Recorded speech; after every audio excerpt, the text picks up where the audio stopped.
नमस्कार दोस्तों, द जौनपुर ज्ञान अर्जन के यूट्यूब चैनल पे आपका बहुत बहुत स्वागत है। मैं प्रिंस आपका फिर से बहुत बहुत स्वागत करता हूं। दोस्तों, आज के इस सेशन में हम लगाने वाले हैं आपके जो प्रधानमंत्री जी योजनाएं चलाते हैं उसके बारे में। देखिए, जितने भी प्रमुख योजनाएं हमारे जो है 3 से 4 साल में लागू की गई हैं मोदी जी द्वारा, पीएम द्वारा, वो सभी योजनाएं की आज हम डिटेल से चर्चा करेंगे। जैसे कि मान लीजिए, जैसे यही है आपका प्रधानमंत्री किसान सम्मान निधि योजना, जैसे कि जितनी भी योजनाएं हैं, चाहे संगम परियोजना हो गया, चाहे प्रवासी तीर्थ दर्शन योजना, सभी जैसे आयुष्मान भारतीय राष्ट्रीय स्वास्थ्य संरक्षण योजना या प्रधानमंत्री वय वंदना योजना या सौभाग्य योजना या दीनदयाल स्पर्श योजना या राष्ट्रीय ग्रामीण पेयजल कार्यक्रम का पुनर्गठन या राष्ट्रीय पोषण मिशन या निर्वाचन बांड योजना या ठीक है माँ कार्यक्रम, ठीक है, या स्टार्टअप इंडिया या बेटी बचाओ बेटी पढ़ाओ, अटल नवीनीकरण शहरी में या प्रधानमंत्री उज्ज्वला योजना, दीनदयाल अंत्योदय योजना, राष्ट्रीय योजना, ठीक है। तो सभी योजनाओं के बारे में हम डिटेल से चर्चा करेंगे। हम चर्चा करेंगे कि प्रारंभ कब हुआ था, ठीक है, लक्ष्य क्या था, ठीक है, कितना लक्ष्य हासिल किया गया, ठीक है, तमाम चीज़ें, जितनी भी योजनाएं के बारे में हमें बात करनी चाहिए, डेट वाइज हम सारी क्रियाकलाप जो है आज इसमें करेंगे, ठीक है। तो यह वीडियो आपके लिए बहुत इंपॉर्टेंट है दोस्तों। तो सबसे पहले हम आपको बता दें, अगर आप हमारे चैनल पे नए हैं तो प्लीज़ इसे लाइक और सब्सक्राइब जरूर कर दें। लाइक तो बाद में करिएगा, पसंद आएगा तो ठीक है, लेकिन सब्सक्राइब तो ज़रूर कर दीजिए, क्योंकि इस तरह के वीडियो में जो है करंट से और प्रैक्टिस सेट लेकर के मैं डालता रहता हूँ। और यह वीडियो आपके एनटीपीसी ग्रुप डी के लिए बहुत ही इम्पॉर्टेंट होने वाला है, ठीक है। तो चलिए एक एक योजना की हम डिटेल से चर्चा करते चलते हैं और सारी जानकारी हम लेते चलते हैं, ठीक है। एकदम बेहतरीन ढंग से, शांति से, जो भी आपको लगे स्क्रीनशॉट ले लीजिए या तो नोट करते चलिए, मेरी बातों को ध्यान से सुनते चलिए, आपको कोई भी प्रॉब्लम नहीं होगी, ठीक है। हम देखिए कई सोर्स से, जैसे कि आपका घटना चक्र से भी लिए हैं, उसके बाद जो है .com से लिए हैं, तमाम जैसे जो है आपके पीडी प्रतियोगिता दर्पण से भी लिए हैं। कई सोर्स से हमने जो है ये योजनाओं को इकट्ठा किया है और सभी योजनाएं इंपॉर्टेंट है। और किसी न किसी एग्जाम, देखिए जितनी भी योजनाएं हैं ग्रुप डी के, हर किसी न किसी जो है फंस जाएगा किसी किसी टाइम में, मतलब 10,000 सीट बनेगा तो किसी किसी में फंस जाएगा, ठीक है। चलिए आज का हम अब पहला जो है देखते हैं, पहला योजना क्या है, प्रधानमंत्री किसान सम्मान निधि योजना, ठीक है। तो प्रधानमंत्री किसान सम्मान निधि योजना के बारे में हम जानते हैं कि हमारे पीएम जी द्वारा, देखिए इस योजना का जो है प्रारंभ औपचारिक रूप से शुरुआत प्रधानमंत्री मोदी जी द्वारा जो है 24 फरवरी 2019 को किया गया था। कब किया गया था? 24 फरवरी 2019 को किया गया था। इतनी जानकारी आपको जरूर रखना है, ठीक है। और कहाँ से? गोरखपुर के उत्तर प्रदेश से किया गया था। पूछ लेता है कि प्रधानमंत्री किसान सम्मान निधि योजना का प्रारंभ कहाँ से किया गया था और कब किया गया था? तो 24 फरवरी 2019 को गोरखपुर उत्तर प्रदेश से किया गया था। इसका उद्देश्य क्या था? देखिए, लघु एवं सीमांत कृषकों SMFS को निवेश एवं अन्य आवश्यकताओं हेतु एक सुनिश्चित पूरक आय उपलब्ध कराने के साथ साथ फसल कटाई मौसमी से पूर्व किसानों की आकस्मिक आवश्यकताओं को भी पूरा करने में मदद करना इसका उद्देश्य था, ठीक है, परेशानियों को दूर करना। प्रावधान क्या क्या किया गया? देखिए, योजना के तहत पूर्व लाभार्थियों के कृषक परिवार के पास राज्य तथा केंद्रीय प्रदेशों में भू अभिलेखों में सम्मिलित रूप से अधिकतम 2 हेक्टेयर तक की कृषि योग्य भूमि का स्वामित्व होना चाहिए था। मतलब कि जिनके पास कम से कम 2 हेक्टेयर की भूमि है उनको जो है यह लाभ मिलने वाला था, ठीक है। इतनी आपको जानकारी रखनी है।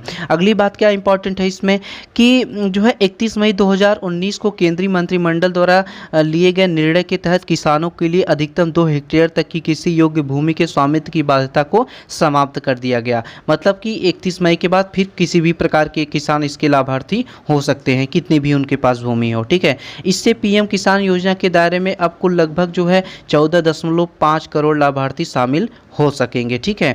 चलिए, पात्र परिवारों जैसे SMFS को जो है आपका देखिए प्रतिवर्ष 6,000 रुपये की आर्थिक सहायता आधार से जुड़े बैंक खातों में प्रत्यक्ष 4-4 माह की 3 किस्तों में 2,000 रुपये में उपलब्ध कराई जाएगी, ठीक है। ये आया भी था किसानों के खातों में, ठीक है।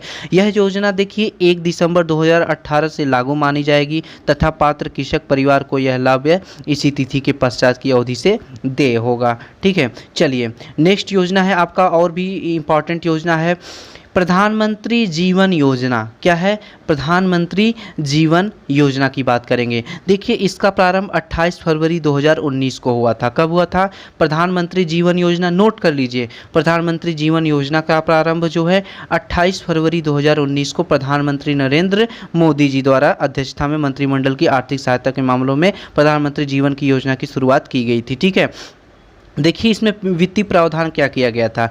जीवन योजना हेतु वर्ष 2018-19 से वर्ष 23-24 की अवधि के दौरान 1969.50 करोड़ रुपए की वित्तीय परिव्यय को मंजूरी प्रदान की गई थी। ठीक है, इतने रुपए खर्च किए जाएंगे। योजना के अंतर्गत जो है वाणिज्य स्तर पर 12 परियोजनाओं को और प्रदर्शन स्तर पर जो है देखिए दूसरी पीढ़ी की 10 एथेनॉल परियोजनाओं को 2 चरणों में वित्तीय सहायता दी जाएगी इसमें। ठीक है, चलिए नेक्स्ट है आपका, देखिए प्रधानमंत्री थोड़ा सा हमें लगता है आपको ऊपरी लाइन थोड़ा सा कम समझ में आया। देखिए क्या कह रहा है कि इस योजना के जो अंतर्गत है ना 12 परियोजनाओं को शामिल किया गया है। ठीक है, तो अगली योजना क्या है आपकी? प्रधानमंत्री किसान पेंशन योजना। देखिए जब से हमारे मोदी जी आए हैं योजना पे योजना चलाते गए हैं, उनके लिए तो ठीक है, पाने वालों के लिए ठीक है, लेकिन हम लोग पढ़ने वाले बच्चों के लिए बिल्कुल ठीक नहीं है। ठीक है, तो इस कितना याद करना पड़ेगा, बहुत सारी योजनाएं हैं, देखते चलिए। प्रधानमंत्री किसान पेंशन योजना प्रारंभ, देखिए इसका प्रारंभ हुआ था 31 मई 2019 को। ठीक है, प्रधानमंत्री नरेंद्र मोदी के द्विपक्षीय कार्यकाल के प्रथम मंत्रिमंडल बैठक के दौरान प्रधानमंत्री किसान पेंशन योजना को स्वीकृति प्रदान की गई। ठीक है, इसमें प्रावधान क्या था कि किसानों को, जैसे कि इस योजना में होने की आयु 18 से 40 वर्ष निर्धारित की गई थी और 60 वर्ष के आयु प्राप्त करने पर 3,000 रुपये की न्यूनतम निर्धारित पेंशन दी जाने की प्रावधान की गई थी। ठीक है, उसके बाद इसमें देखिए आप जमा करते जाएंगे 18 से 40 वर्ष के लोग जो है जमा करेंगे, फिर 60 वर्ष की आयु के बाद इतनी पेंशन दी जाएगी पूरे पैसे के साथ। ठीक है, इस योजना के पात्र किसान द्वारा किए गए अंशदान के बराबर राशि केंद्र जो है सरकार निधि में जमा कराएगी। ठीक है, जैसे कि आप जितना जमा करेंगे उतना ही सरकार भी आपके खाते में जमा करेगी।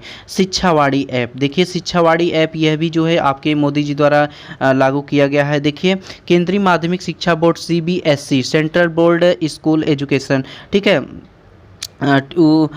इसमें देखिए क्या है कि द्वारा नया पॉडकास्ट ऐप शिक्षावाड़ी को मार्च 2019 में लॉन्च किया गया था। ठीक है, उसके बाद आपका है उद्देश्य क्या है इसका उद्देश्य देखिए छात्रों एवं अभिभावकों को महत्वपूर्ण सूचनाएं सही समय पर प्राप्त करने की योजना, जैसे इस समय लॉकडाउन में ये आपका बहुत ही इंपॉर्टेंट हो जाता है। उसके बाद है संगम परियोजना। देखिए बहुत सारी योजनाएं हैं, आप सोच रहे होंगे मैं तेज चल रहा हूँ, तो कोई बात नहीं, मैं थोड़ा सा धीरे कर दे रहा हूँ, लेकिन योजनाएं बहुत हैं, पढ़ना आपको अनिवार्य है। ठीक है, एक भी छोड़ने की ज़रूरत नहीं है, कौन सा फंस जाए क्या भरोसा, वैसे फंसना तो सभी तय हैं, कौन से स्टेट में क्या फंसे क्या गारंटी। ठीक है, चलिए संगम योजना का प्रारंभ देखिए आपका जो है मार्च 2019 में हुआ था। भारत में अधिकारियों और कार्यकर्ताओं को स्वच्छ भारत ई-लर्निंग पोर्टल पर प्रशिक्षित करने के लिए माइक्रोसॉफ्ट और भारत के आवास व शहरी कार्य मंत्रालय की संयुक्त भागीदारी में संगम परियोजना का प्रारंभ मार्च 2019 में हुआ था। देखिए इसमें प्रावधान क्या किया गया था। देखिए संगम वास्तव में एक cloud hosted mobile first community learning platform है। ठीक है, उसके बाद जिसके माध्यम से स्वच्छ भारत ई लर्निंग पोर्टल पर नगर पालिका के अधिकारियों को प्रशिक्षित किया जाएगा। ठीक है, उसके बाद अगला है आपका प्रवासी तीर्थ दर्शन योजना। क्या है? प्रवासी तीर्थ दर्शन योजना। अब हम बिल्कुल आराम से चलेंगे। प्रवासी तीर्थ दर्शन योजना के अंतर्गत प्रारंभ देखिए इसमें आपका 22 जनवरी 2019 को हुआ था। सबसे ज़रूरी आप इसका डेट जानिए, फिर उसके बाद प्रावधान जरूरी नहीं है, इसका उद्देश्य जानना बहुत ज़रूरी है। ठीक है, चलिए तो 22 जनवरी 2019 को आपका प्रवासी तीर्थ योजना प्रारंभ किया गया था नरेंद्र मोदी द्वारा 15वें प्रवासी भारतीय दिवस के उद्घाटन के दौरान। ठीक है, प्रवासी दिवस किसके उपलक्ष्य में मनाया जाता है? गांधी जी के, आप सभी जानते हैं। प्रवासी तीर्थ दर्शन योजना को तैयार किए जाने संबंधित उद्घोषणा की गई थी जनवरी में ही, 9 जनवरी को गांधी जी वापस आए थे। ठीक है, इसमें देखिए प्रावधान क्या किया गया है कि योजना के तहत चयनित भारतीय प्रवासियों के एक समूह को केंद्र सरकार वर्ष में 2 बार भारत में धार्मिक स्थानों की यात्रा करवाएगी। ठीक है, उसके बाद चयन में मॉरिशस है, फिजी है, सूरीनाम है, गुयाना है, त्रिनिदाद है, टोबैको है, जमैका में रहने वाले गिरमिटिया है, भारतीय श्रमिकों के वंशज को लोगों को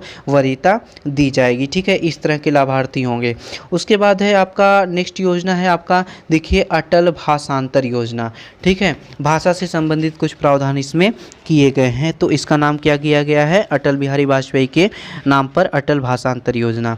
देखिए प्रारंभ में विदेश मंत्रालय द्वारा भाषा विशेषज्ञों को प्रशिक्षण देने हेतु अटल भाषांतर योजना का जो है शुभारंभ 2018 में किया गया था। इसमें प्रावधान क्या था, देखिए योजना के तहत भाषा विशेषज्ञों को प्रशिक्षित करके हिंदी भाषा में अरबी, चीनी, फ्रांसीसी, जापानी, रूसी एवं स्पेनिश से विलोमतः अनुवाद हेतु भाषा विशिष्ट दुभाषियों का एक समूह तैयार किया जाएगा। ठीक है, मतलब कि ट्रांसलेटर को, अनुवादित को जो है तैयार किया जाएगा। सबको इस भाषा का नॉलेज होना आवश्यक हो जाएगा। ठीक है, अगला है आपका देखिए संपन्न योजना। कौन सी योजना है दोस्तों, संपन्न योजना। यह भी बहुत इंपॉर्टेंट योजना है। इसमें क्या किया गया है, इसका देखिए प्रारंभ 29 दिसंबर 2018 को प्रधानमंत्री नरेंद्र मोदी द्वारा वाराणसी से संपन्न हुआ था। कहाँ से संपन्न हुआ था यह भी इम्पॉर्टेंट हो जाता है। ठीक है, जैसे आपका सम्मान निधि, किसान सम्मान निधि योजना गोरखपुर से स्टार्ट हुआ था, और संपन्न योजना आपका देखिए वाराणसी से संपन्न हुआ था, तो यह भी आपको नोट कर लेना इम्पॉर्टेंट है। ठीक है, उसके बाद इसका उद्देश्य क्या है, देखिए यह योजना दूरसंचार विभाग के पेंशन धारकों के लिए अत्यधिक मददगार होगी और पेंशन के समयबद्ध संवितरण में मदद करेगी। ठीक है, संवितरण में। ठीक है, उसके बाद नेक्स्ट योजना है आपका आयुष्मान भारत राष्ट्रीय स्वास्थ्य संरक्षण योजना। ठीक है, आयुष्मान भारत राष्ट्रीय स्वास्थ्य संरक्षण योजना, इसका देखिए अनुमोदन केंद्रीय मंत्रिमंडल द्वारा 21 मार्च 2018 को आयुष्मान 2018 को भारतीय राष्ट्रीय स्वास्थ्य संरक्षण योजना को अनुमोदित किया गया था 21 मार्च 2018 को। इसमें प्रावधान क्या क्या किया गया था, देखिए इसके अंतर्गत, इस योजना के अंतर्गत देखिए 10.74 करोड़ ग्रामीण एवं शहरी परिवारों को, लगभग 50 करोड़ व्यक्तियों को द्वितीयक एवं तृतीयक स्तरीय चिकित्सा हेतु 5 लाख रुपए वार्षिक तक का स्वास्थ्य बीमा जो है बीमे का प्रावधान प्रदान किया गया था। ठीक है, आयुष्मान भारत राष्ट्रीय स्वास्थ्य संरक्षण योजना के अंतर्गत। ठीक है, उसके बाद इस योजना के तहत देखिए वे परिवार जो अनुसूचित जाति जनजाति के हों या जिनके परिवार में कोई 16 से 59 वर्ष की आयु का पुरुष सदस्य न हो, या सभी सदस्य दिव्यांग हो, या परिवार भूमिहीन हो, या वह महिला ढोने का कार्य करता हो, या बंधुआ मजदूरी मुक्त आदि योजना के पात्र है। देखिए इसमें क्वेश्चन कैसे बनेगा, इसमें देखिए आईएएस या पीसीएस लेवल के क्वेश्चन बनेंगे। जैसे दे देगा कि इसके अंतर्गत कौन नहीं है, तो दे देगा भूमिहीन, और उसके बाद महिला ढोना, उसके बाद दिव्यांग, एक कोई दूसरा दे देगा, बंधुआ मजदूरी नहीं देगा। मतलब इस चारों में से 3 देगा, एक कोई दूसरा देगा, और पूछेगा कौन योजना शामिल नहीं है इसके अंतर्गत। ठीक है, कौन लाभार्थी नहीं होंगे। ठीक है, चलिए उसके बाद नेक्स्ट है आपका, यह योजना सभी सूचीबद्ध सरकारी निजी अस्पतालों में प्रभावी रहेगी। उसके बाद 15 अक्टूबर 2019 तक आयुष्मान भारत योजना से 50 लाख से अधिक लोगों को मुफ्त इलाज का लाभ मिलेगा। यह विश्व का सबसे बड़ा सरकारी वित्त पोषित स्वास्थ्य सेवाएं कार्यक्रम है। ठीक है, उसके बाद नेक्स्ट है आपका निर्वाचन बांड योजना 2018। निर्वाचन बांड योजना 2018 प्रारंभ देखिए, निर्वाचन बांड योजना 2018 वित्त मंत्रालय द्वारा 2 फरवरी 2018 को अधिसूचित की गई थी। कब की गई थी, 2 फरवरी 2018 को निर्वाचन बांड योजना। इसकी पात्रता की बात कर लेंगे हम, तो पात्रता में देखिए भारतीय नागरिक होंगे, भारत में निगमित कोई प्रतिष्ठान तथा भारतीय व्यक्तियों का संघ निर्वाचन बांड खरीदने के पात्र होंगे। ठीक है, देखिए निर्वाचन बांड को भुनाने हेतु, भुनाने मतलब भजाने हेतु, जैसे चेक भजाने हेतु वही राजनीतिक दल पात्र होंगे जो जनप्रतिनिधि अधिनियम 1951 की धारा 29 के तहत पंजीकृत हों तथा जिन्हें लोकसभा अथवा विधानसभा के पिछले आम चुनाव में कुल डाले गए मतों का कम से कम 1% मत प्राप्त हुआ हो। ठीक है, उसके बाद इसमें और प्रावधान क्या था कि निर्वाचन बांड 1000, 10,000 का प्रावधान किया गया था। उसके बाद 1000, 10,000, 1 लाख, 10 लाख, 1 करोड़ रुपए के वर्ग में जारी किए जाएंगे, जिसको जैसा मिला होगा। ठीक है, उसके बाद इस बांड की वैधता उनके निर्गमन की तारीख से 15 दिन की होगी। ठीक है, इस अवधि में यदि इन्हें नहीं भुनाया जाता है तो यह राशि प्रधानमंत्री राहत कोष में जमा कर दी जाती है। ठीक है, उसके बाद इसमें देखिए बांड पर लेन देन एवं लेनदार का नामोल्लेख नहीं होता है, जिससे दोनों की गोपनीयता बनी रहती है। उसके बाद देखिए निर्वाचन बांड योजना के बिक्री के अब तक 12 चरण पूरे हो चुके हैं। ठीक है, उसके बाद बिक्री के 12वें चरण के तहत एसबीआई को देश भर में फैली इसकी 29 अधिकृत शाखाओं के माध्यम से 1 से 10 अक्टूबर 2019 तक चुनावी बांड जारी करने का और इनकैश करने के लिए अधिकृत किया गया है। ठीक है, तो यह योजना बहुत ही इंपॉर्टेंट था। निर्वाचन बांड योजना और आईएएस के लिए बहुत ही इंपॉर्टेंट हो जाता है यह। ठीक है, चलिए उसके बाद हमारा अगला योजना है राष्ट्रीय पोषण मिशन योजना। देखिए इसकी स्वीकृति कब मिली, तो देश में पोषण स्तर के सुधार को पोषण जनजित अभी क्या है 1 से 7 सितंबर में पोषण योजना मनाया गया ना, तो उसी के अंतर्गत देखिए 30 नवंबर 2017 को राष्ट्रीय पोषण मिशन को स्वीकृति प्रदान की गई थी। इसका लक्ष्य क्या था, इसका लक्ष्य देखिए राष्ट्रीय पोषण मिशन का लक्ष्य ठिगनेपन, अल्प पोषण तथा जन्म के समय कम वजन बच्चों में प्रत्येक में 2% वार्षिक की कमी लाना था। मतलब कि जैसे कि छोटे बौनेपन, इस सब में जो भी शारीरिक अल्पता में जो भी अल्पता होगी उसमें जो है कमी करना है। ठीक है, 2% की कमी करना था। ठीक है, उसके बाद रक्ताल्पता के संदर्भ में प्रतिवर्ष 3% की कमी लाने का लक्ष्य रखा गया था। ठीक है, उसके बाद इसमें प्रावधान क्या किया गया था, किस तरह से किया जाएगा। देखिए इस मिशन को चरणबद्ध तरीके से पूरे देश में लागू कराया जाएगा, जिसके तहत 2017-18 में 315 जिले, वर्ष 18-19 में 235 जिले तथा 19-20 में शेष सभी जिलों को शामिल किया जाएगा।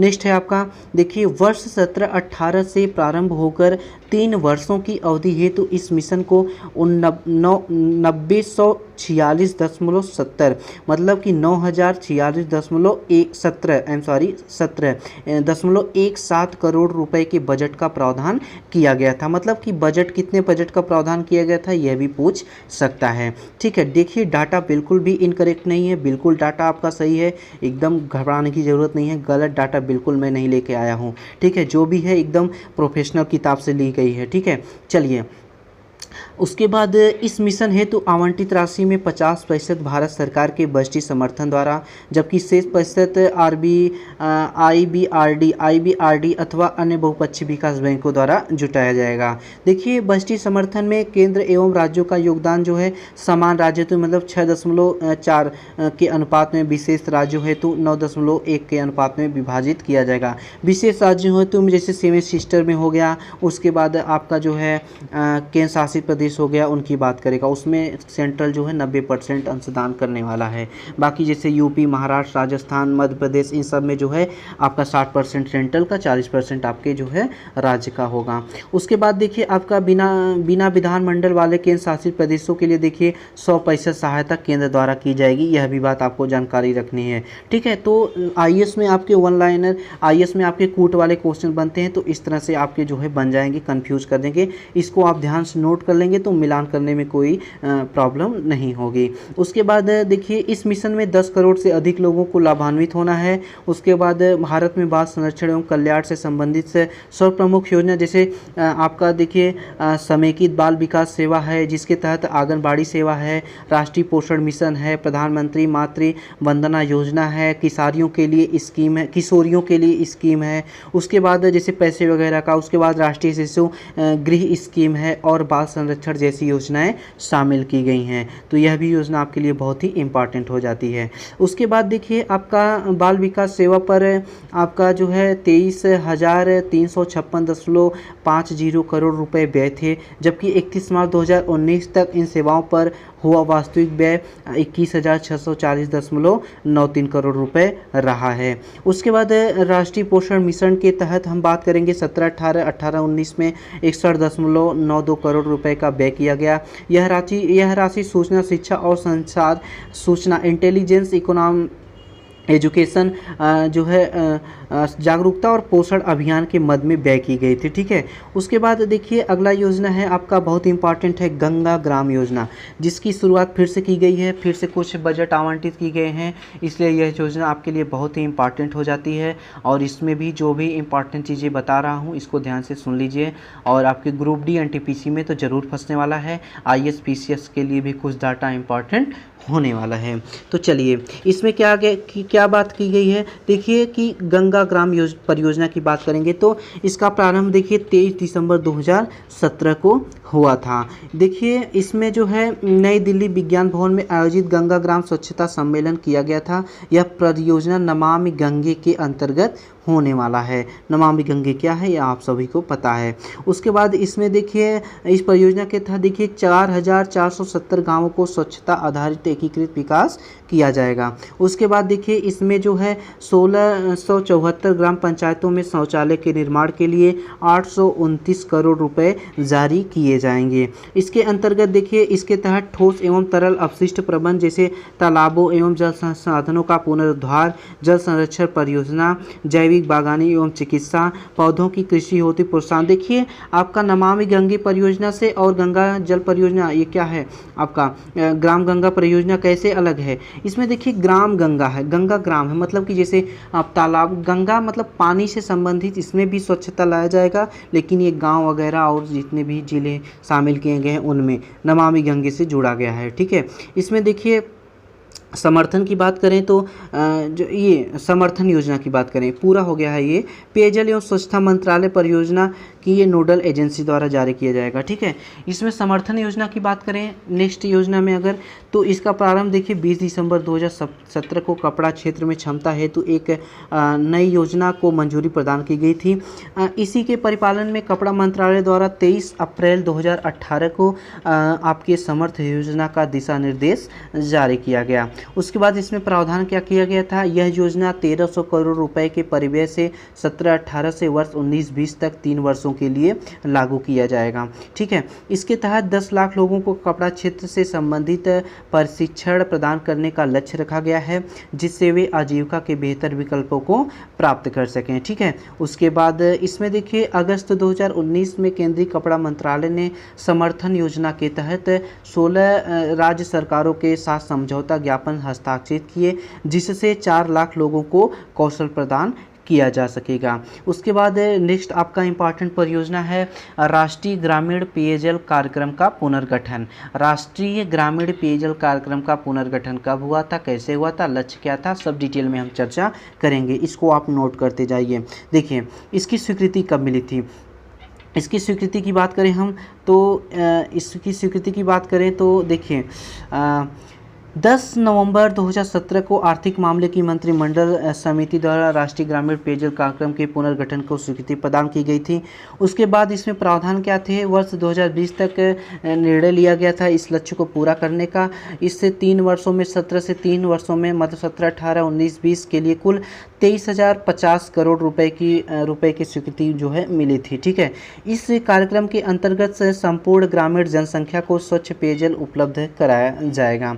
संकल्प और स्ट्राइव योजना की बात करें तो इसमें देखिए स्वीकृति 11 अक्टूबर 2017 को आर्थिक मामलों की मंत्रिमंडल समिति द्वारा संकल्प एवं स्ट्राइव योजना को स्वीकृति प्रदान की गई थी। नेक्स्ट प्रावधान है देखिए आपका इसमें संकल्प एवं स्ट्राइव परियोजना विश्व बैंक द्वारा समर्थित है। ठीक है, उसके बाद संकल्प आजीविका संवर्धन हेतु कौशल अभिग्रहण और ज्ञान जागरूकता की बात का ये देखिए इसका संक्षिप्त रूप है क्या, ये जो संकल्प है skill acquisition and knowledge awareness for livelihood promotion. ठीक है, तो इसमें इसका संक्षिप्त रूप है, यह भी पूछ सकता है, आप इसको याद रख लीजिए, नोट कर लीजिए। उसके बाद आपका देखिए इसमें क्या है अगला, दोनों परियोजनाओं बाजार आवश्यकताओं के अनुरूप कौशल विकास के संबंधित हैं। नेक्स्ट है आपका सबसे इम्पॉर्टेंट है दीनदयाल स्पर्श योजना, वेरी वेरी इंपॉर्टेंट, इसको जो है लगा लीजिए दोस्तों। ठीक है, उसके बाद देखिए इसमें क्या कहा गया है, इसमें कहा गया है आपका जो है देखिए 1 मिनट, दीनदयाल स्पर्श योजना की बात करेंगे तो इसका शुभारंभ देखिए 3 नवंबर 2017 को हुआ था। ठीक है, उसके बाद दूरसंचार राज्य मंत्री स्वतंत्र प्रभार मनोज सिन्हा द्वारा किया गया था। किसके द्वारा, मनोज सिन्हा द्वारा जो है ये इसका जो है शुरुआत किया गया था, दीनदयाल स्पर्श योजना की शुरुआत किया गया था। ठीक है, इसमें प्रावधान क्या था देखिए, डाक टिकटों के प्रति अभिरुचि बढ़ाने तथा इस क्षेत्र में शोध कार्य कार्य को प्रोत्साहित करने हेतु तो यह एक छात्रवृत्ति योजना है। ठीक है, उसके बाद इसका पूर्ण डाक टिकटों के प्रति अभिरुचि और शोध कार्य के प्रोत्साहन हेतु तो छात्रवृत्ति है। इसमें देखिए इसका शॉर्ट फॉर्म है, क्या है, scholarship for promotion of aptitude and research in stamps as a hobby. ठीक है, तो यह शॉर्ट फॉर्म है, फुल फॉर्म है इसका, आप इसको जो है नोट कर लीजिए। देखिए यह कक्षा 6 से 9 तक के विद्यार्थियों के लिए है। कितने से कितने विद्यार्थियों के लिए, यह भी इम्पॉर्टेंट हो जाता है। और इसके तहत पूरे 920 छात्रवृत्तियाँ 500 रुपये प्रतिमाह प्रदान की जाएंगी, 920 छात्रवृत्तियाँ। ठीक है, चलिए उसके बाद है आपका अस्थाई पहल, थोड़ा सा इम्पॉर्टेंट है इसका। इसमें इम्पॉर्टेंट क्या हो जाता है, इसका फुल फॉर्म पूछ लेगा कि साथी का फुल फॉर्म क्या है, तो sustainable and accelerated adoption of efficient, क्या है, एडॉप्टेशन ऑफ एफिशिएंट्स। उसके बाद देखिए textile technologies to help small industry, कपड़ा मंत्रालय एवं विद्युत मंत्रालय की एक संयुक्त पहल है ये। ठीक है, एक संयुक्त पहल है, इसको साथी पहल कहेंगे।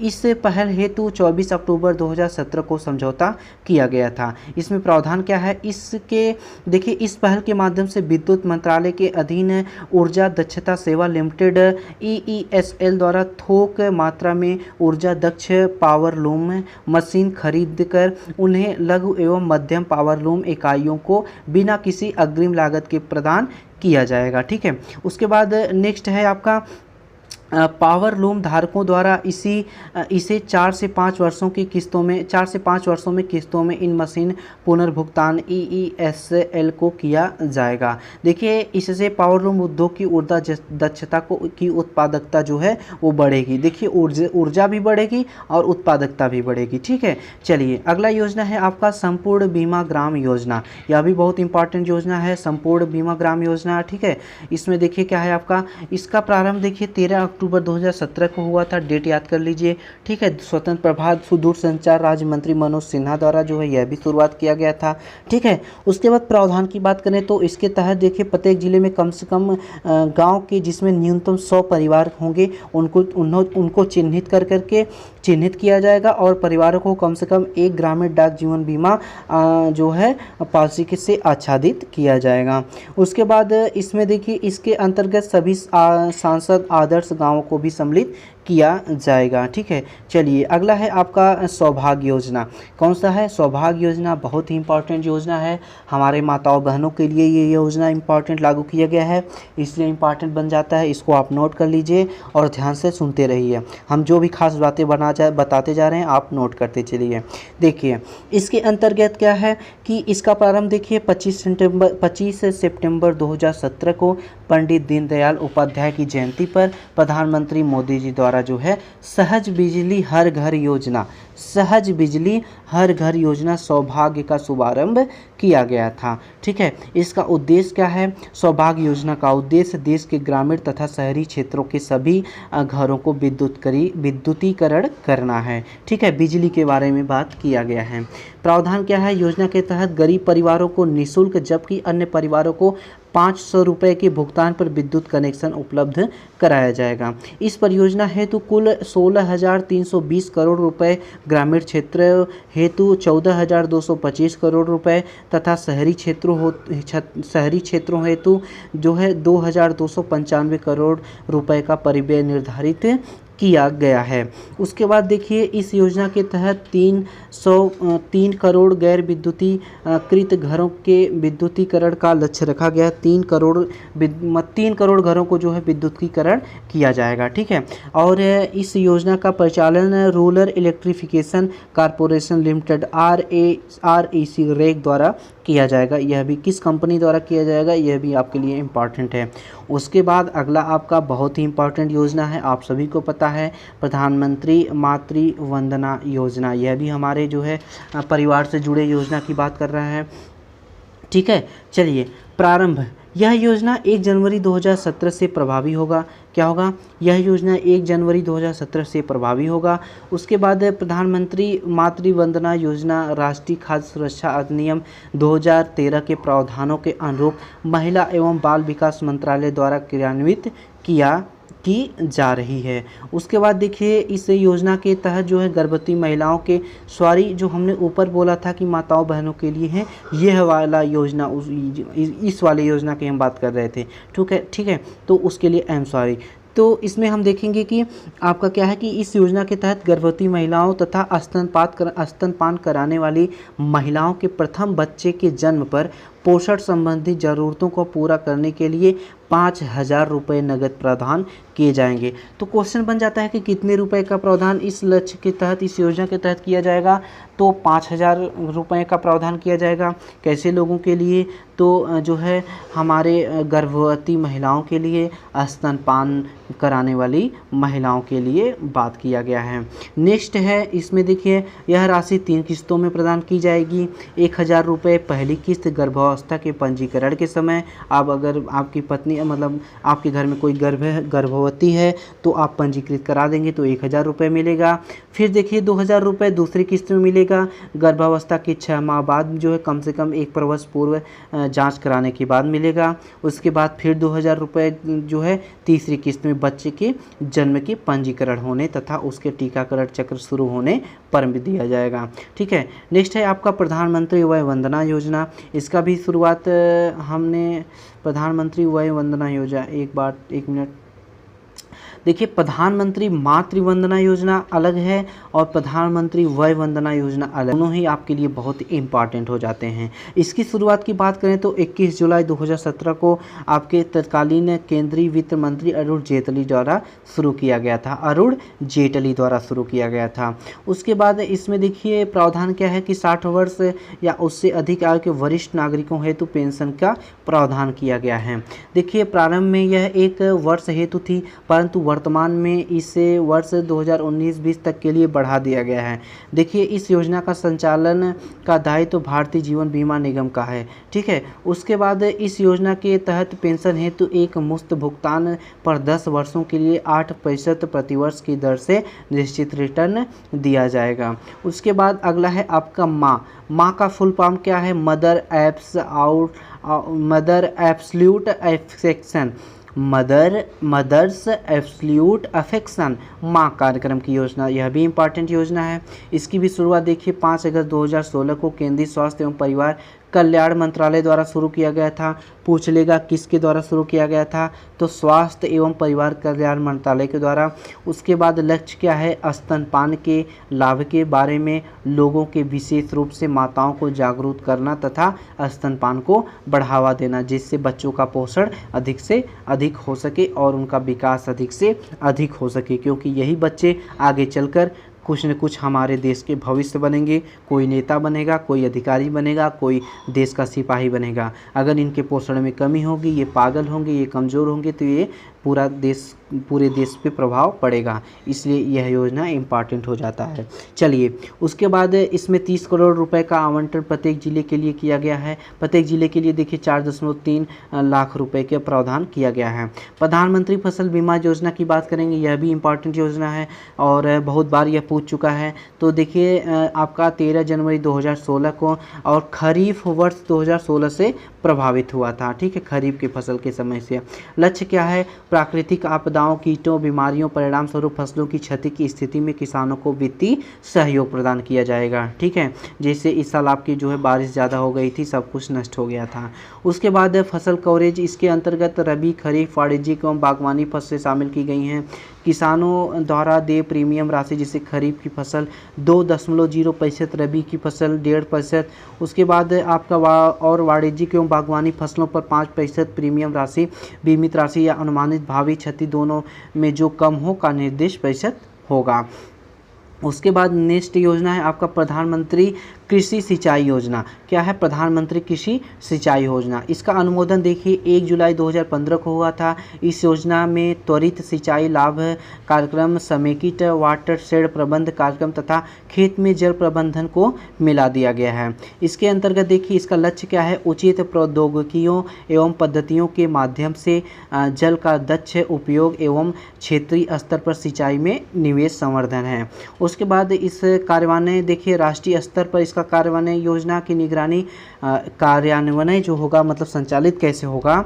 तो राष्ट्रीय स्तर पर इस योजना की निगरानी एवं निरीक्षण प्रधानमंत्री की अध्यक्षता में गठित एक अंतर मंत्रालय राष्ट्रीय संचालन समिति NSC द्वारा की जाती है, ठीक है, जिसमें सभी संबंधित मंत्रालयों के अंतर्गत मंत्री सदस्य हैं। इस योजना के अंतर्गत 5 वर्षों 15-16 से 2000 देखिए 19-20 के लिए 50,000 करोड़ रुपए के व्यय का प्रावधान किया गया है, ठीक है। उसके बाद हम बात करेंगे अगली जो है थोड़ा सा राज्यों के कृषि विभाग इस योजना की कार्यान्वयन हेतु नोडल एजेंसी होंगे। फिर है मृदा स्वास्थ्य कार्ड योजना, हमारे किसान भाइयों से भी संबंधित उनकी मृदा की जांच करने हेतु।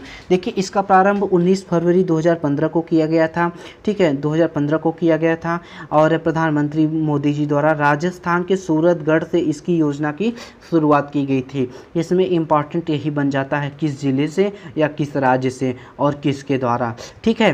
तो नरेंद्र मोदी जी द्वारा राजस्थान राज्य से और सूरतगढ़ जिले से शुरुआत की गई थी।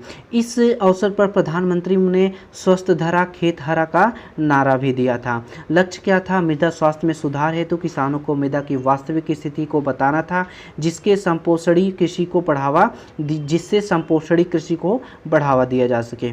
उसके बाद क्या है अगला आपका, अगले 3 वर्षों में 14 करोड़ किसानों को मृदा स्वास्थ्य कार्ड जारी कराना था, ठीक है। यह कार्ड प्रत्येक 3 वर्ष के चक्र में एक बार जारी किया जाएगा, मतलब कि हर 3 साल में आपकी मिट्टी का चेकअप होगा, उसके बाद उसका हाल उसमें नोट किया जाएगा, ठीक है। यह योजना कृषि एवं सहकारिता विभाग की देखरेख में भारत के सभी राज्यों एवं केंद्र शासित प्रदेशों में लागू की जा रही है। उसके बाद देखिए आपका है make in India, Modi ji आते ही शुरुआत कर दिए थे, शायद जब मुख्यमंत्री थे तभी सोचे थे, प्लान बना लिए थे कि PM बनते ही हम मेक इन इंडिया शुरुआत कर देंगे, ठीक है। Digital India, make in India, इनकी बहुत ही तकिया का ऐलान जैसा योजनाएं हैं, ठीक है। इसमें क्या है, लक्ष्य क्या है, विनिर्माण क्षेत्रों के संवर्धन हेतु भारत को महत्वपूर्ण विनिर्माण निवेश तथा अभिनव प्रयोगों के वैश्विक केंद्र के रूप में परिवर्तित करवाना है, ठीक है। देखिए इसके लिए 25 औद्योगिकीय क्षेत्रों की पहचान की गई है।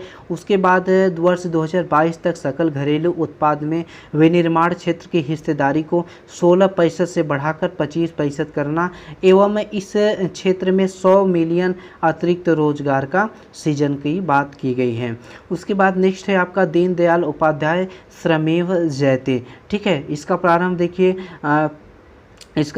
देखिए 16 अक्टूबर 2014 को हुआ था। देखिए लक्ष्य क्या है इसका, श्रम क्षेत्र में पारदर्शी एवं दक्षता के माध्यम से औद्योगिक विकास हेतु अनुकूल परिवेश बनाने की बात की गई है। इस कार्यक्रम के अंतर्गत 5 योजनाएं जैसे कि आपके देखिए समर्पित श्रम सुविधा पोर्टल, आकस्मिक निरीक्षण की नई योजना, यूनिवर्सल खाता संख्या, प्रशिक्षु प्रोत्साहन योजना तथा पुनर्गठित राष्ट्रीय स्वास्थ्य बीमा योजना शामिल की गई है। नेक्स्ट है आपका देखिए स्मार्ट सिटी मिशन, क्या है, स्मार्ट सिटी मिशन योजना। यह भी योजना आपके लिए बहुत इंपॉर्टेंट है। इसके अंतर्गत देखिए इसका प्रारंभ देखिए 25 जून 2015 को किया गया था और उद्घाटन भी देखिए आपका 25 जून 2016 को ही 1 साल बाद हुआ था, ठीक है, पुणे में कार्यान्वयन के रूप में, ठीक है, कार्य को संचालित के रूप में। इसका लक्ष्य क्या था, देखिए इसके लक्ष्य की बात करें तो शहरों में मूल बुनियादी सुविधाओं का विकास कर नागरिकों को सभ्य एवं गुणवत्तापूर्ण जीवन शैली प्रदान करने के साथ स्वच्छ एवं टिकाऊ पर्यावरण का निर्माण करना था, ठीक है। सभी राज्यों एवं संघ राज्य क्षेत्रों को समग्र रूप से 100 स्मार्ट सिटीज वितरित की जाने का लक्ष्य की गई थी। उसके बाद जिसमें से अब तक 99 शहर के चुने जा चुके हैं। उसके बाद सबसे ज़्यादा स्मार्ट शहर 13 उत्तर प्रदेश में है। उसके बाद देखिए यह भी क्वेश्चन पूछेगा कि सबसे ज़्यादा इस योजना के अंतर्गत जो है सबसे ज़्यादा किस राज्य से जो है शहर चुने गए हैं, तो 13 शहर जो है उत्तर प्रदेश से। उसके बाद दूसरे क्रम पे तमिलनाडु से जो है 12, एक उत्तर से एक दक्षिण से लिया गया है, ठीक है, सबसे ज़्यादा और कम में। उसके बाद देखिए स्टैंड अप इंडिया की बात करेंगे। यह योजना बहुत इंपॉर्टेंट है। प्रारंभ इसका देखिए 15 अगस्त 2015 को, घोषणा आपका जो है 5 अप्रैल 2016 को नोएडा के उत्तर प्रदेश में शुभारंभ हुआ था। लक्ष्य की बात करेंगे तो संस्थागत सांख्य संरचना तथा अनुसूचित जाति जनजाति एवं महिला उद्यमियों की पहुँच को आसान बनाना था। उसके बाद देखिए सभी वाणिज्यिक बैंकों की प्रत्येक शाखा से कम एक जाति अनुसूचित SC ST तथा एक महिला ऋणग्राहियों को 10 लाख से 1 करोड़ रुपए तक का ऋण किसी नव उद्यम हेतु उपलब्ध करवाने की बात की गई थी। उसके बाद सिडबी की बात करेंगे तो एक 10,000 करोड़ रुपए का पुनर्वित्तीय खिड़की उपलब्ध करवाएगा। ठीक है, उसके बाद पुनर्वित्त खिड़की उपलब्ध करवाएगा। National credit guarantee trust company limited जो है, इसका देखिए शॉर्ट फॉर्म है, 5,000 करोड़ रुपए के कोष के माध्यम से एक क्रेडिट गारंटी तंत्र बनाएगा। नेक्स्ट है आपका स्टैंड अप इंडिया। क्या है स्टैंड अप इंडिया? इसका प्रारंभ देखिए 15 अगस्त 2015 को इसकी घोषणा हुई थी। 5 अप्रैल 2016 को नोएडा के उत्तर प्रदेश में इसका शुभारंभ हुआ था। ठीक है, स्टैंड अप इंडिया की बात करेंगे हम। उसके बाद वही है, रिवीजन हो गया है, सॉरी, चलिए इसको हम पूरा कर देते हैं। अगला है आपका प्रधानमंत्री कौशल विकास योजना। क्या है प्रधानमंत्री कौशल विकास योजना? चलिए, प्रधानमंत्री कौशल विकास योजना के अंतर देखिए इसकी भी प्रारंभ देखिए 15 जुलाई 2015 में विश्व युवा कौशल दिवस के अवसर पर किया गया था। इसका लक्ष्य आगामी 4 वर्षों 16 से 20 के दौरान देश के 1 करोड़ युवाओं को प्रशिक्षित करना था। ठीक है, आत्मनिर्भर भारत के अंतर्गत, जैसा कि अभी मोदी जी का ऐलान हो गया है। योजना में देखिए श्रम बाजार में आपका नव प्रवेशी और 10वीं तथा 12वीं की पढ़ाई के बीच में छोड़ने वाले छात्रों को प्रशिक्षित करने पर विशेष ध्यान दिया जाएगा। ठीक है, उसके बाद कमज़ोर छात्रों के लिए इस योजना में देखिए प्रत्येक प्रशिक्षु को औसतन 8,000 रुपये का आर्थिक सहयोग दिए जाने का भी प्रावधान है। उसके बाद बेटी बचाओ बेटी पढ़ाओ के अंतर्गत देखिए यह भी कितना इंपॉर्टेंट है, बताने की ज़रूरत नहीं है, बस ध्यान से इसका जो है सभी डाटा कलेक्ट कर लीजिए। देखिए इस योजना का शुभारंभ 22 जनवरी 2015 को हरियाणा ग्राम से हुआ था, पानीपत से हुआ था। ठीक है, ये तीनों चीज़ें इंपॉर्टेंट हैं। क्या क्या इंपॉर्टेंट है? 22 जनवरी 2015 को हरियाणा राज्य के पानीपत जिले से हुआ था। ठीक है, उसके बाद इसका लक्ष्य क्या है? लिंग आधारित भेदभाव को खत्म करना, लिंगानुपात को ऊपर उठाना। ठीक है, प्रारंभ में इसे देश के सबसे कम लिंगानुपात वाले 100 जिलों में लागू किया गया था, जिसके तहत 1 वर्ष में जन्म लिंगानुपात SRD sex ratio and at birth में 10 अंकों की वृद्धि का लक्ष्य रखा गया था। वर्तमान में इस योजना का विस्तार भारत के समस्त जिलों तक किया जा चुका है। उसके बाद यह 3 मंत्रालयों, स्वास्थ्य एवं परिवार कल्याण मंत्रालय, मानव संसाधन विकास मंत्रालय और महिला एवं बाल विकास मंत्रालय के संयुक्त पहल है। ठीक है, चलिए उसके बाद हम बात करेंगे, अगला है प्रधानमंत्री उज्ज्वला योजना। यह भी बहुत इंपॉर्टेंट है, प्रधानमंत्री उज्ज्वला योजना। देखिए इसके अंतर्गत क्या है कि इसका प्रारंभ देखिए 1 मई 2016 को बलिया के उत्तर प्रदेश से किया गया था। ठीक है, तो कहाँ से किया गया था, कब किया गया था, बस इतना नोट करना है आपको। 1 मई 2016 को बलिया के उत्तर प्रदेश से किया गया था प्रधानमंत्री उज्ज्वला योजना। ठीक है, बिल्कुल भूलने की ज़रूरत नहीं है। उसके बाद देखिए लक्ष्य क्या था? गरीबी रेखा के नीचे जीवन यापन करने वाले निर्धन परिवारों को स्वच्छ ईंधन LPG उपलब्ध करवाने की बात की गई थी। उसके बाद आदर्श वाक्य क्या है? स्वच्छ ईंधन बेहतर जीवन। क्या है इसका आदर्श वाक्य? यह भी पूछ लेता है, आदर्श वाक्य क्या था? स्वच्छ ईंधन बेहतर जीवन। ठीक है, योजना के अंतर्गत देखिए क्या है, 3 वर्षों में गरीबी रेखा के नीचे जीवन यापन करने वाले 5 करोड़ परिवार महिलाओं को निःशुल्क रसोई गैस कनेक्शन उपलब्ध कराने का लक्ष्य रखा गया था। ठीक है, देखिए 18-19 में संशोधित कर 8 करोड़ कर दिया गया था। 5 करोड़ था, फिर 8 करोड़ कर दिया गया था। ठीक है, उसके बाद देखिए यह योजना BPL परिवारों के लिए प्रत्येक LPG कनेक्शन पर 1,600 रुपये की वित्तीय सहायता प्रदान करेगी। उसके बाद नेक्स्ट है आपका दीनदयाल अंत्योदय योजना, राष्ट्रीय ग्रामीण आजीविका मिशन। ठीक है, आपका एक दीनदयाल अंत्योदय योजना था ना, तो उसी में जोड़ दिया गया है क्या? राष्ट्रीय ग्रामीण आजीविका मिशन को। इसके अंतर्गत क्या खास बात है उसको हम देखते हैं। तो देखिए इसका प्रारंभ आपका यह 1999 है, यह मोदी जी के द्वारा शुरू नहीं किया गया था, हालांकि आगे बढ़ाया गया। ठीक है, यह देखिए वर्ष 1999 में शुरू की गई स्वर्ण जयंती ग्राम स्वरोजगार योजना। स्वर्ण जयंती क्या है? स्वर्ण ग्राम स्वरोजगार योजना, स्वर्ण जयंती ग्राम स्वरोजगार योजना की उत्तरवर्ती योजना है। उसके बाद जिसे 3 जून 2011 को राष्ट्रीय ग्रामीण आजीविका मिशन में परिवर्तित कर दिया गया है। यह योजना बहुत लंबे समय से चल रही है। लक्ष्य क्या था? ग्रामीण क्षेत्रों में स्वरोजगार एवं कुशल मजदूरी रोजगार के माध्यम से गरीबों की आजीविका में सतत सुधार करना था और प्रत्येक ग्रामीण परिवार की कम से कम एक महिला सदस्य को समयबद्ध तरीके से स्वयं सहायता समूह SHG के अंतर्गत लाना था। ठीक है, उसके बाद देखिए योजना के तहत 7 करोड़ ग्रामीण परिवारों की आजीविका में सुधार का लक्ष्य रखा गया था। उसके बाद नेक्स्ट क्या है? वित्तीयन मतलब पैसे की बजट की बात करेंगे तो केंद्र एवं राज्यों द्वारा देखिए 75.25 के अनुपात में 75 केंद्र करेगा और राज्य 25 के अनुपात में सिक्किम सहित पूर्वोत्तर राज्यों के हेतु यह अनुपात देखिए इसमें अलग अलग राज्यों के लिए अलग अलग प्रावधान है। सिक्किम राज्य सहित पूर्वोत्तर हेतु जैसे 7 सिस्टर हैं तो 90% जो है या 9:10 मतलब सेंट्रल और राज्य के अनुपात में होगा। उसके बाद केंद्र शासित जो प्रदेश हैं उसमें 100% जो है सेंट्रल का मतलब केंद्र सरकार का जो है व्यय होगा। उसके बाद हम बात करेंगे स्टार्टअप इंडिया। किसकी बात करेंगे? स्टार्टअप इंडिया की बात करेंगे। यह भी आपके मोदी जी के 100 में हुआ था। 15 अगस्त 2015 को घोषणा, जबकि 16 जनवरी 2016 को इसकी शुभारंभ हुई थी। ठीक है, इसका उद्देश्य क्या था? देखिए नवोन्मेष को बढ़ावा तथा कारोबार की शुरुआत हेतु अनुकूल वातावरण का सृजन करना था। अर्हता क्या था? कंपनी का गठन अथवा पंजीकरण भारत में होना चाहिए। ठीक है, संस्था के पंजीकरण की निगमीकरण की तिथि से देखिए 7 वर्ष, बायोटेक्नोलॉजी क्षेत्र हेतु 10 वर्ष तथा तक धातव्य है कि पहले यह 5 वर्ष था। ठीक है, शहरी आजीविका मिशन किसकी बात करेंगे? हम शहरी आजीविका मिशन की बात करेंगे। ठीक है, देखिए दीनदयाल अंत्योदय योजना राष्ट्रीय शहरी आजीविका मिशन की बात कर चुके हैं, तो शहरी आजीविका मिशन की बात हम करेंगे। ठीक है, तो इसमें आपकी बात देखिए किसकी बात की गई है? तो इसका प्रारंभ देखिए आपका 23 सितंबर 2013 को हुआ था। ठीक है, स्वर्ण जयंती शहरी रोजगार योजना के जो है स्थान पर शहरी योजना की बात की गई थी। और वैसे इसमें बहुत ज़्यादा कुछ इम्पॉर्टेंट नहीं है।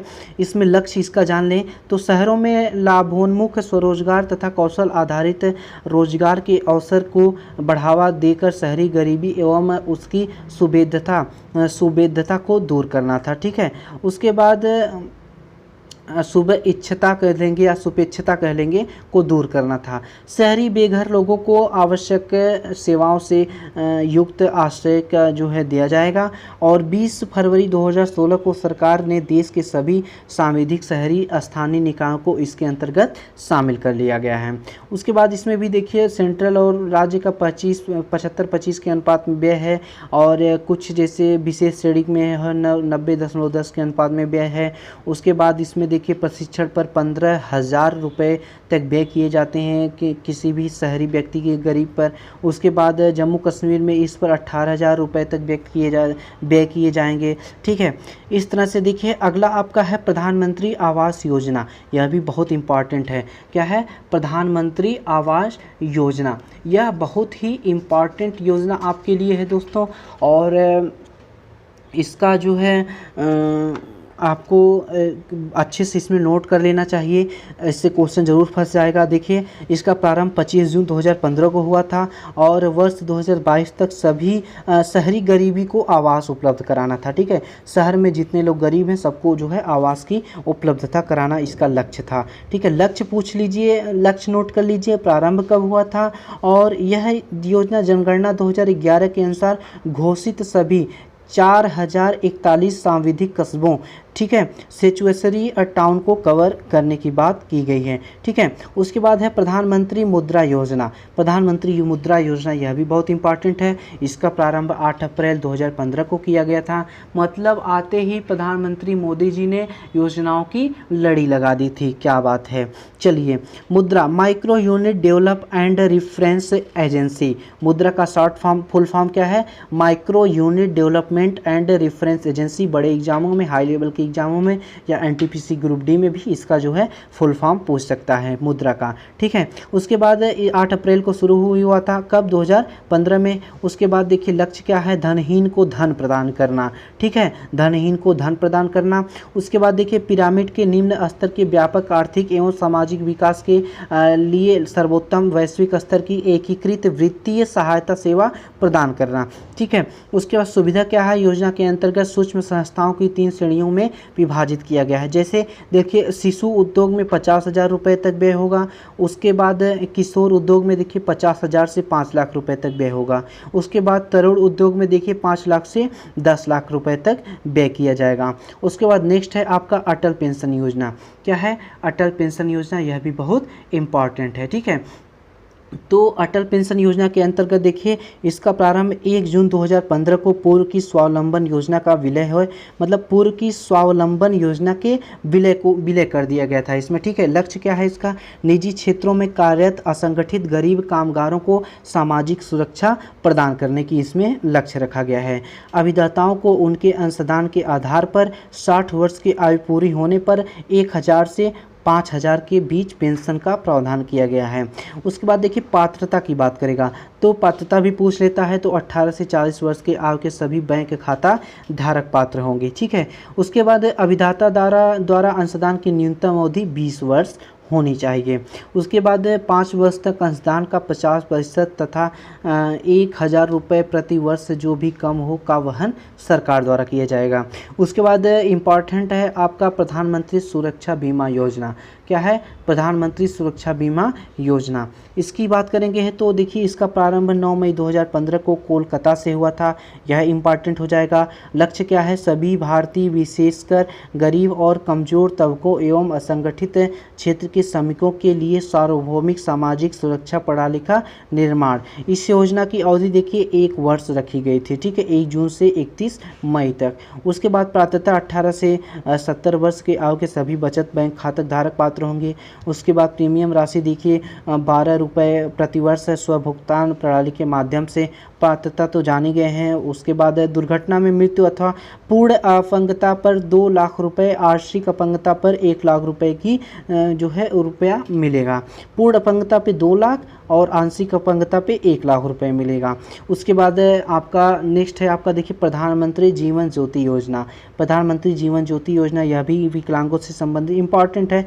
देखिए इसमें देखिए इसकी शुरुआत 9 मई 2015 को की गई थी। देखिए जीवन बीमा को बढ़ावा देने के साथ पॉलिसी धारक की मृत्यु होने पर उसके परिवार को आर्थिक सहायता प्रदान करना। पात्रता इसमें देखिए 18 से 50 वर्ष की आयु के सभी व्यक्ति इसमें पात्र हो जाएंगे। ठीक है, उसके बाद हम बात करेंगे प्रीमियम राशि 330 रुपये है। उसके बाद जोखिम कवरेज 2 लाख रुपए मिलेगा इसमें। ठीक है, उसके बाद अंतिम है आपका स्वच्छ भारत अभियान। क्या है, स्वच्छ भारत अभियान। इसकी शुरुआत कब हुई थी, स्वच्छ भारत अभियान, स्वच्छ रहें गांधी जी का लक्ष्य है। ठीक है, गांधी जी का लक्ष्य है हमारा भारत स्वच्छ हो, अहिंसा जो है न हो, अहिंसा हो, हिंसा न हो। ठीक है, तो हमें उस गांधी जी के रास्ते पे चलना है, स्वच्छ रहना है, भारत को स्वच्छ बनाना है। तो दोस्तों इसकी बात करेंगे तो गांधी जी 150वीं जयंती 2 अक्टूबर 2019 तक संपूर्ण भारत को स्वच्छ बनाना है। ठीक है, उसके बाद बजट 18-19 इस अभियान हेतु 17,843.1 करोड़ रुपए आवंटित किए जाएंगे। उसके बाद केंद्र सरकार एक एवं राज्य सरकारों द्वारा वित्तीय 75.25 मतलब 75 मतलब 3:1 के अनुपात में जो है इसका राज्य और केंद्र और राज्य सरकार के द्वारा किया जाएगा। देखिए पूर्वोत्तर में जैसे 7 सिस्टर अरुणाचल प्रदेश, त्रिपुरा, मिजोरम, इन सब राज्यों के लिए 90.10 का जो है अनुपात होगा। तो इस तरह से दोस्तों आज हमने जो है 3 से 4 साल के जितने भी प्रमुख योजनाएं थे, 2-4 बहुत ही पुराने योजनाएं हमने कवर कर लिए हैं और एक भी क्वेश्चन आपका जो है अनवांटेड नहीं था, सभी इंपॉर्टेंट क्वेश्चन थे। तो अगर हमारा वीडियो आपको पसंद आया हो तो प्लीज़ हमारे चैनल को प्लीज़ एक बार लाइक और सब्सक्राइब ज़रूर कर दीजिए और चैनल को शेयर ज़रूर कर दीजिएगा। फिर मिलेंगे एक नए वीडियो के साथ, अपना ख्याल रखिएगा, बाय बाय।